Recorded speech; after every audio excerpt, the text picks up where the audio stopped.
Bueno, continuamos con el funcionamiento del sistema circulatorio. Ya hemos visto por qué se contrae y cómo se contrae el corazón, cómo funciona. Y ahora vamos a ver los circuitos sanguíneos, es decir, los recorridos que lleva la sangre en nuestro cuerpo, ¿vale? Los seres humanos tenemos una circulación que se llama doble y completa, ¿vale? Bueno, completa y doble. ¿Qué quiere decir cada palabra? Completa significa que la sangre rica en oxígeno, sangre arterial, nunca se va a mezclar con la sangre rica en CO2 o pobre en oxígeno, que es la sangre venosa. ¿Por qué? Pues porque nuestro corazón está dividido perfectamente en el lado izquierdo, ¿vale? Lado izquierdo y lado derecho, ¿vale? Hay un tabique que separa el lado izquierdo, donde circula la sangre rica en oxígeno, del lado derecho, donde circula la sangre rica en dióxido de carbono y pobre en oxígeno. Y nunca se van a mezclar, ¿vale? En otros animales, como por ejemplo los anfibios, las ranas, sí que hay mezcla de las dos sangres, porque tienen dos aurículas, pero solo hay un ventrículo. Entonces, claro, aquí llega sangre con oxígeno, aquí llega sangre sin oxígeno y si solo hay un ventrículo se mezclan las dos. Entonces la aorta bombearía una mezcla de sangre con y sin oxígeno. Eso es un mecanismo de circulación menos eficiente que el nuestro, ¿vale? Que el de los mamíferos, porque evidentemente las células quieren recibir sangre con oxígeno, no una mezcla de con y sin, ¿de acuerdo? Bueno, sería un sistema circulatorio más primitivo, el de los anfibios. Pero nosotros tenemos, pues eso, una circulación completa, ¿vale?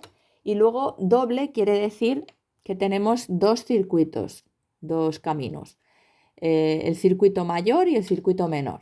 Entonces, se llaman así pues porque uno tiene un recorrido corto y otro un recorrido más largo.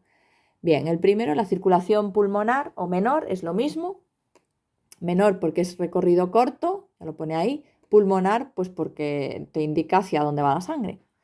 Entonces, en este recorrido se hace para que la sangre coja oxígeno en el pulmón, elimine el CO2 también en el pulmón y vuelva al corazón, ¿vale? Es decir, es un circuito que sirve para oxigenar la sangre. ¿Dónde empieza este circuito? Pues empieza cuando la sangre llega al corazón por las venas cavas, ¿vale? Llega procedente de todo el cuerpo con la sangre sin oxigenar porque acaba de darle el oxígeno a las células de todo el cuerpo. Entonces entra por la aurícula derecha, ¿vale? Por las venas cavas entra a la aurícula derecha, de ahí es enviada, cuando se contrae la aurícula derecha, en la sístole auricular, es enviada al ventrículo derecho, del mismo lado, y cuando se contrae el ventrículo derecho, es enviada esa sangre venosa, sin oxígeno, por la arteria pulmonar. La arteria pulmonar que tiene forma de T, bueno, aquí está representado así porque, bueno, esto es un esquema, pero la arteria pulmonar tiene forma de T y manda dos ramas, una hacia el pulmón izquierdo y otra hacia el pulmón derecho. Cuando esa arteria pulmonar entra en el pulmón y se ramifica en arterias cada vez más finas y arteriolas y finalmente capilares. Los capilares van a rodear a los alveolos, ¿vale? Y ahí es donde se va a producir el intercambio gaseoso. La sangre, el CO2 sale de esa sangre del capilar, se mete en el alveolo y es expulsado fuera. Y el oxígeno que está en el aire del alveolo, que acabamos de inspirar, pues atraviesa la pared del alveolo y el capilar y se mete en la sangre. Esto, si no os acordáis, repasad el tema anterior, el tema del aparato respiratorio, ¿vale? Entonces, al ir cargándose de oxígeno, la hemoglobina de los glóbulos rojos, la sangre se convierte en sangre rica en oxígeno, sangre arterial. Y una vez que se hace esto, la sangre sale de los pulmones, es decir, los capilares de los alveolos se reúnen formando bueno, las arterias, esto está mal, ¿eh? Vuelve al corazón por las venas pulmonares, eso es una rata, ¿de acuerdo?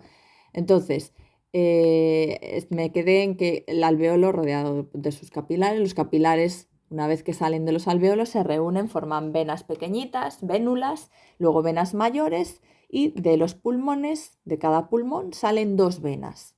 con destino al corazón, ¿vale? Que son las venas pulmonares, tachad eso, ¿de acuerdo? Entonces vuelven dos ramas dos venas pulmonares del corazón izquierdo y otras dos del corazón derecho. Perdón, del pulmón derecho, ¿vale? Dos de cada pulmón, 4 en total.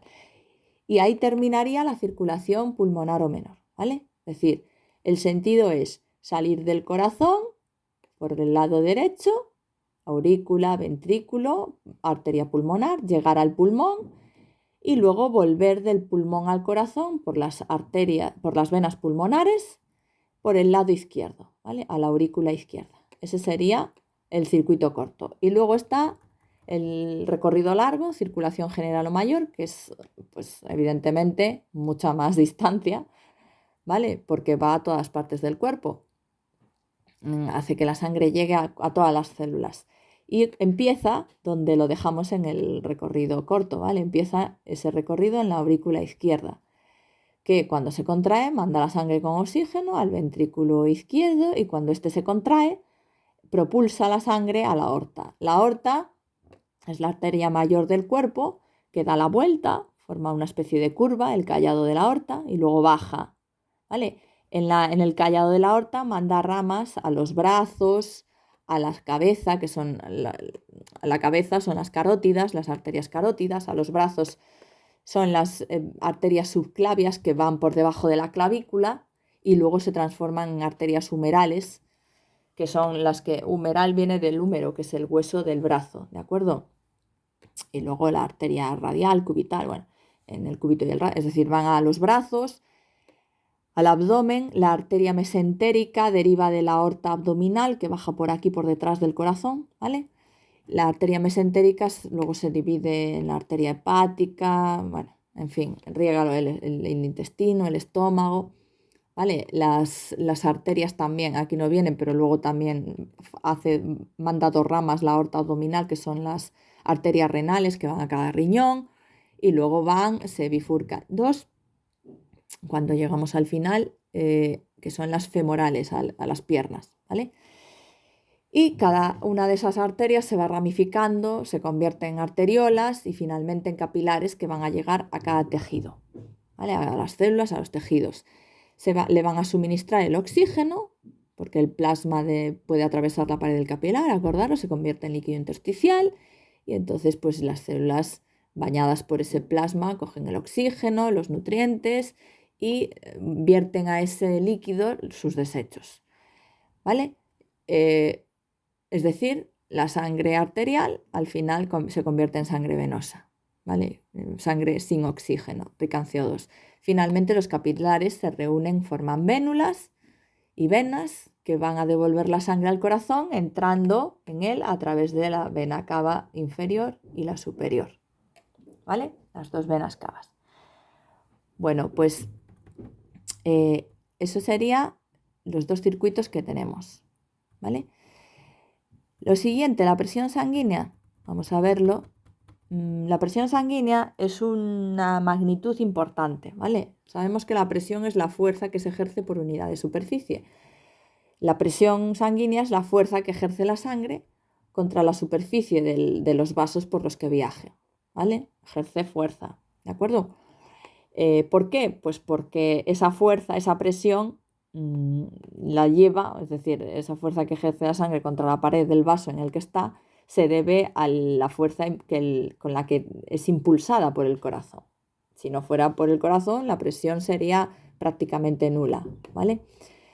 Bueno, pues esa presión, esa fuerza, tiene que ser lo bastante grande como para que la sangre pueda llegar a todos los puntos del cuerpo, ¿vale? Esto es como imaginaros un sistema de calefacción, la caldera que calienta el agua y las tuberías, ¿de acuerdo?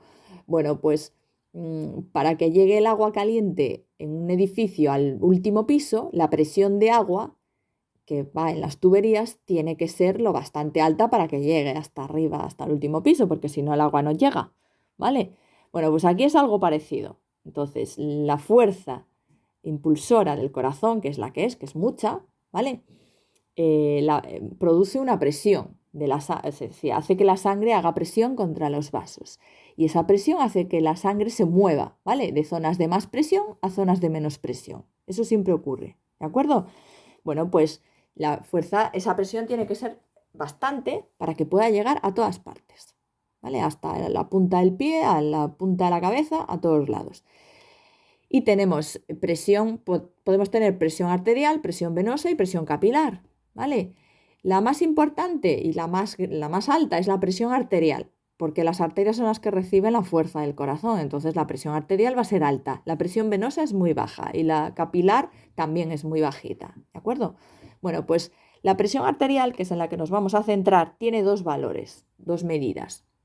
La presión arterial sistólica, que es el valor mayor de presión que se va a alcanzar en las arterias, sobre todo en la aorta, en el momento de la sístole ventricular, es decir, el momento en el que el corazón contrae con fuerza los ventrículos y sale la sangre disparada a la aorta y a la pulmonar, ¿vale? Bueno, pues el valor normal de esa presión arterial sistólica es de 120 miligramos de mercurio, ¿vale? 120 también a veces se abrevia y se pone 12, ¿vale? Valor normal 12 o 120 miligramos de mercurio. Y luego hay otro valor que es la mínima, la presión arterial diastólica, que es el mínimo valor de presión que ocurre en las arterias, en la aorta, cuando el ventrículo se está relajando, en la diástole ventricular, ¿de acuerdo? Es decir, mínima presión en ese momento. Su valor normal, 80 milímetros de mercurio, ¿vale? O también se llama, o sea, también se pone 8 directamente. Entonces, 12, 8, valores de presión normales, máxima y mínima, 120, 80, si hablamos en milímetros de mercurio. Bueno, esos son los valores normales. La alteración de los valores normales de la presión, eso es un problema, ¿vale? Es una alteración homeostática bastante chunga, ¿vale? Porque conduce a enfermedades. Hipotensión quiere decir que las presiones arteriales son menores de lo normal. Puede haber hipotensión sistólica o hipotensión diastólica, es decir, luego hay cada una, ¿vale? Puede estar disminuida las dos, una de ellas, bueno. La hipotensión causa fallos en el riego sanguíneo, porque claro, si tenemos en la presión arterial sistólica es el momento en el que el corazón bombea con fuerza los ventrículos para que la sangre llegue a todas partes. Si ahí la presión es menor, ¿qué quiere decir? Que la sangre no llega tan fácil a todas partes. Entonces, el riego sanguíneo no es apropiado. Entonces, ¿quiénes son los que... ¿Dónde se va a notar más esa hipotensión? Pues arriba de todo, en el encéfalo. Y es lo que va a causar mareos. ¿De acuerdo? Entonces, pues nada. Por eso, bueno, causa mareos, causa síncopes, desmayos. Pero bueno, dentro de lo que cabe, la hipotensión es menos grave que la hipertensión. Es decir, que los valores por encima de lo normal. ¿Vale? Entonces, ¿por qué? Bueno, a ver, la hipotensión causa mareos, pero bueno, no conduce a daños en los órganos, ¿vale? La hipertensión sí, la hipertensión es que la tensión arterial está por encima de lo normal, hay más presión. Por tanto, va a aumentar el riesgo de roturas, de derrames sanguíneos por ruptura de vasos. Y eso es grave en vasos que irrigan al encéfalo, ¿vale? A zonas delicadas, la retina, las nefronas de los riñones. Evidentemente, cuando sube la presión, la aorta no se va a romper. Para romper la aorta, madre mía, tiene una pared pues muy, muy resistente, ¿vale? Pero sí, los vasos finos, las arteriolas y los capilares ya, eso sí que se pueden romper con facilidad, es decir, pueden ser dañados por la hipertensión. Y entonces, pues, si eso ocurre en el encéfalo, pues puede producir un ictus, ¿vale? Puede producir ceguera cuando afecta a los vasos sanguíneos de la retina, puede producir insuficiencia renal, ¿vale? Cuando afecta a las nefronas de los riñones y puede producir un infarto de miocardio cuando afecta a las ramas más finas de las arterias coronarias. Bueno, entonces es una enfermedad grave y silenciosa porque no te enteras de que tienes la tensión arterial alta, solo si te la mides, claro. Entonces, pues hay que tener especial cuidado con medirse la tensión normalmente, habitualmente, ¿vale? Sobre todo cuando las personas mayores cada vez suelen tener la presión arterial cada vez más alta, entonces hay que controlarlo. Principal causa de la hipertensión es la arteriosclerosis, es decir, que las arterias, conforme envejecemos, van a ir perdiendo su elasticidad normal, ¿vale? En vez de ser elásticas, pues van a ser un poquito un poco más resistentes y duras y menos elásticas. ¿Por qué? Pues porque se van depositando sobre esas paredes arteriales placas, como por ejemplo el colesterol, y eso hace que se pierda elasticidad, ¿vale? Bueno, en el siguiente vídeo tiene que ver con esto, seguiremos viendo las principales enfermedades cardiovasculares.